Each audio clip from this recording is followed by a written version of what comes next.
À tous et à toutes, je suis content de vous retrouver. On va parler aujourd'hui de posture, on va parler de muscles, bien sûr, et on va parler de tension musculaire, de fatigue musculaire aussi, qui sont peut-être liées à la posture. C'est un sujet qui m'intéresse beaucoup. Je vous en ai parlé dans mon livre Conseils d'un physio pour une meilleure posture et des articulations en santé que vous pouvez trouver ici au Canada, mais aussi de l'autre côté de l'Atlantique. Vous le savez, à la Librairie du Québec à Paris.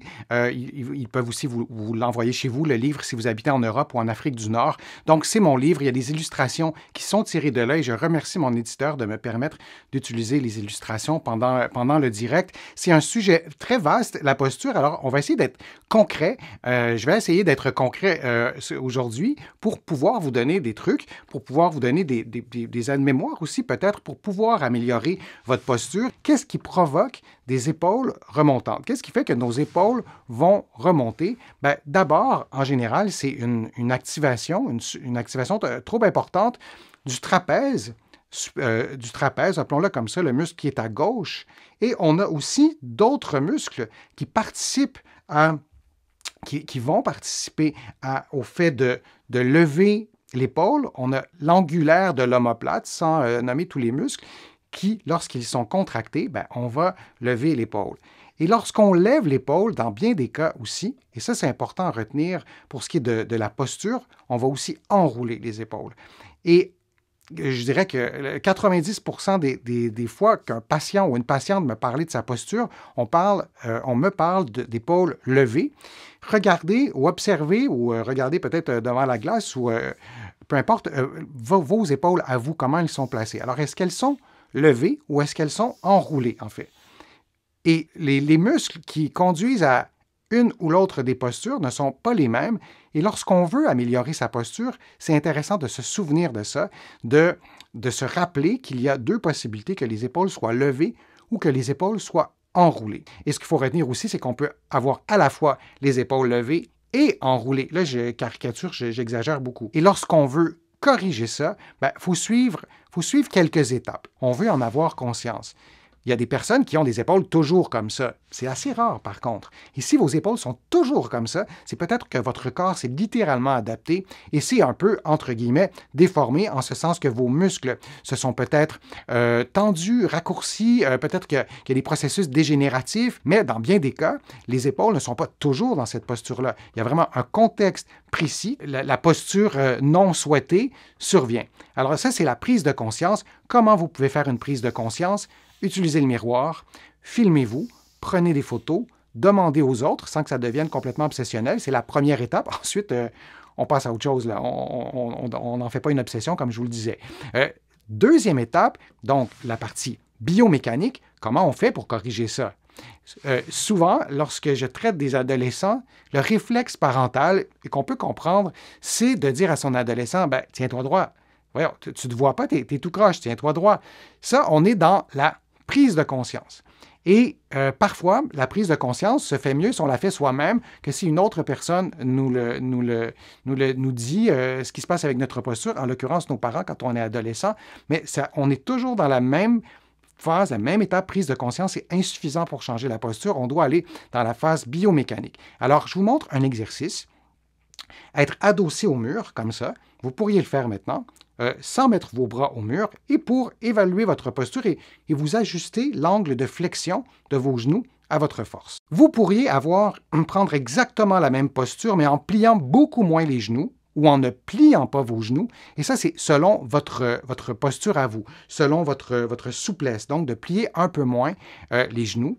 Et moi, je vous inviterai ensuite, vous pourriez le faire maintenant, on a déjà fait ça ensemble pour ceux qui sont familiers au direct, vous allez placer vos deux bras, là vous ne me voyez pas complet, mais vous devinez, au mur en ouvrant les mains. Vous pouvez garder les genoux pliés un peu, au moins au début, et vous allez, par la force des choses, dérouler les épaules. On ne peut pas ouvrir les bras et les mains comme ça en restant enroulé. On peut, mais il faut vraiment qu'il y ait une raideur dans les épaules. Quelqu'un qui a une raideur aux épaules, évidemment, va avoir de la difficulté à faire ça. Vous ne faites pas cet exercice-là si ça augmente la douleur, si vous avez un autre problème. Mais là, on est dans un contexte postural. On veut augmenter sa posture sur des articulations qui vont relativement bien. Quand vous vous placez comme ça, et je vous invite à le faire, vous allez voir que ça ouvre la cage thoracique, ça ouvre les épaules, ça déroule les épaules, donc ça corrige le fait d'avoir les épaules enroulées. Ça corrige au moins momentanément. Vous gardez cette position pendant 30 secondes, pendant 1 minute, vous prenez une pause et vous répétez, disons, 4 fois. Il y a des personnes qui vont faire ça et qui vont avoir beaucoup de difficultés à faire ça, qui vont avoir des tensions, qui vont avoir une fatigue, qui vont peut-être avoir des engourdissements dans les mains. Il faut adapter l'exercice à vos capacités. À l'inverse, et vous m'écrirez si c'est votre cas, il y a des personnes qui vont trouver ça inutile, cet exercice, pour dérouler les épaules. Alors, il faut augmenter le niveau de difficulté. Pour augmenter le niveau de difficulté, on est toujours dans cette position-ci, vous allez moins plier les genoux. Vous pourriez, à la limite, ne pas les avoir pliés et vous allez approcher vos talons du mur. Et c'est certain que si vous vous placez comme ça, en ajoutant les bras, vos talons touchant au mur, vos genoux n'étant pas pliés, vous allez voir que c'est quand même, ça génère une certaine tension et ça vous permet de découvrir cette posture-là et de penser à tous les aspects de la biomécanique, vos muscles, les personnes qui se tiennent les épaules arrondies ou les épaules levées depuis longtemps. Le cerveau a normalisé ça et pour le cerveau, c'est considéré comme normal, ce n'est plus considéré comme avoir les épaules levées. Et de se refamiliariser avec cette posture adossée au mur, ça peut vous aider à dérouler les épaules. Et lorsque vous vous placez les bras comme ça, à la fois, vous allez ouvrir forcément les bras et les épaules, mais en même temps, vous allez faire un effort pour descendre vos épaules. Alors, il y a deux phases à cette position-là, à cet exercice. Vous prenez la position peut-être au départ, au début, le sans trop y penser, ça devient quand même complexe tout ça, mais au fur et à mesure, vous allez vous habituer à ça, votre corps va s'habituer. Et ce que vous voulez faire, si vous avez les épaules un peu enroulées, vous allez placer vos mains et vous allez descendre vos épaules. Et vraiment, vous allez insister pour être certaine que les épaules sont vraiment descendues parce que parfois, il y a des patients qui croient avoir descendu leurs épaules, mais il y a encore un peu de place pour les descendre. Et ensuite, ce que je ne vous ai pas dit, c'est qu'à faire le même exercice, mais en levant les bras beaucoup plus haut. Donc, vous commencez dans cette position-là. Ensuite, vous placez vos bras au mur, le dos des mains au mur, les ongles au mur. Et ensuite, vous allez lever les bras graduellement et vous allez tenter de les lever jusqu'à 90 degrés. Et quand vous levez vos bras, vous ne levez pas les épaules. Si vous levez vos bras et vous faites ça en même temps, bien, vous revenez à votre posture qu'on souhaite corriger. Alors ça, on pourrait continuer longtemps avec les déclinaisons de cet exercice-là, mais vous comprenez l'idée. Nicole dit, est-ce normal que les lombaires se creusent? En fait, c'est très fréquent. Est-ce que c'est normal que les lombaires se creusent lorsqu'on est debout, adossé au mur, les genoux pliés? Donc, si les lombaires se creusent, là, on est dans un contexte qu'on travaille les épaules, qu'on travaille la posture du haut du corps. Donc, on ne souhaite pas tendre tout de suite la région lombaire. Alors, si la région lombaire se creuse, malgré vous, ça se fait automatiquement. Moi, je vous invite à avancer les pieds et vous allez plier les genoux un peu comme cela, en gardant les bras au mur, le dos des mains au mur, comme je vous ai dit, et graduellement, en faisant l'exercice, en mettant la position, en augmentant votre endurance, vous arriverez peut-être à pouvoir reculer les talons. Le dos ne doit pas nécessairement être à plat. Si votre morphologie fait en sorte que dans cette position-là, vous avez un petit creux lombaire, un creux normal, ça va. Vous n'avez pas à basculer votre bassin pour effacer la courbure. Si vous sentez, et ça je reviens à la question de Nicole, si vous sentez que votre bassin bascule et votre courbure est amplifié, ça, on ne le souhaite pas. On ne souhaite pas qu'il y ait une modification de la courbure lombaire malgré vous. À ce moment-là, on va plier les genoux, on va éloigner les talons du mur. On va peut-être aussi mettre un petit bloc, une serviette roulée, quelque chose de très léger derrière la tête pour avancer la tête, pour faciliter l'exercice. C'est important aussi de ne pas faire l'exercice seulement adossé au mur. Lorsque vous serez capable de le faire dans une position X, je vous suggère aussi de le faire très près du mur. Donc, je vous ai mis cette photo-là pour que vous voyez la distance du mur, mais vous vous éloignez du mur et vous faites le même exercice. Vous devez placer les bras dans la même position, dans le même plan. On ne veut pas que les bras soient avancés et vous gardez la position, par exemple, 4 fois 30 secondes. C'est vraiment j'allais dire libre à chacun, ça dépend de votre endurance, ça dépend de votre mobilité, mais on veut être capable de tenir cette position-là au moins 4 fois 1 minute. On devrait tous être capables de rester 4 fois 1 minute, les bras à 90 degrés, adossés au mur, en ayant plus ou moins d'ailleurs les genoux pliés. Donc, dans une position qui ressemble à ça, mais en ayant les genoux un peu moins pliés. On pourrait aussi avoir la question combien de temps on fait les exercices, combien de semaines, combien de mois. On veut voir une différence, on veut voir un progrès. Donc, on les fait pendant 1 semaine ou 2 ou 3, et s'il n'y a pas de progrès, bien, on modifie les exercices, on consulte, comme je vous disais, mais c'est probablement inutile de faire le même exercice pendant 6 mois si après 3-4 semaines, il n'y a pas de progrès. Il y a des exceptions, ça dépend de notre état de santé, de plein de choses, mais vous comprenez l'idée. Donc, si on y va maintenant avec le troisième point, l'environnement, toujours pour prendre soin de sa posture, d'avoir une posture moins arrondie, une posture qui est plus équilibrée, que la tête est moins projetée vers l'avant, parce que la tête, je vous le disais, pèse 5 kg. On peut penser aux accessoires qu'on peut utiliser. On peut penser à la position de notre écran. Par exemple, on souhaite que l'écran soit positionné de façon à ce que le regard soit horizontal. Et d'avoir un regard qui est légèrement vers un peu trop bas, donc le regard n'est pas horizontal. Si vous regardez votre écran d'ordinateur, ou pire, si votre tête est tournée par rapport à vos épaules, sur une journée, 1 semaine, une vie, il y a des effets sur votre posture, il y a des effets sur la fatigue musculaire, et c'est important d'avoir un écran devant et votre regard est relativement à l'horizontale. Je vous le disais, d'avoir cet alignement que vous voyez en ce moment à l'écran. Mais vous ne pouvez pas conserver volontairement cet alignement articulaire-là par vous-même, par la conscience. C'est absolument impossible. On a besoin d'organiser l'environnement, d'organiser le poste de travail. Je vous montre une photo très simple.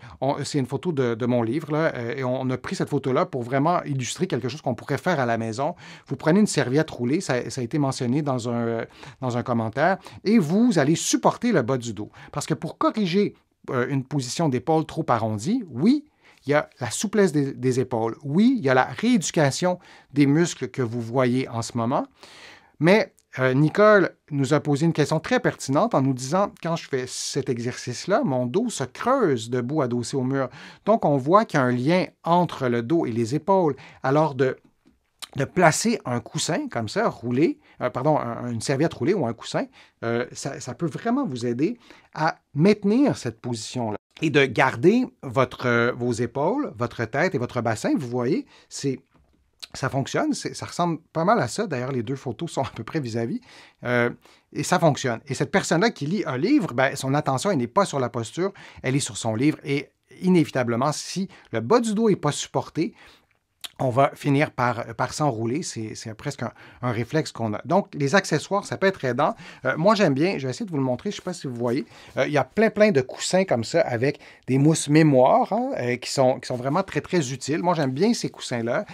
Et moi, je vous invite lorsque vous voulez modifier ou améliorer votre environnement, on est dans le 3e point, d'utiliser ces choses-là. On dit parfois que c'est comme des gadgets et ça ne donne rien. Non, c'est quand même assez utile.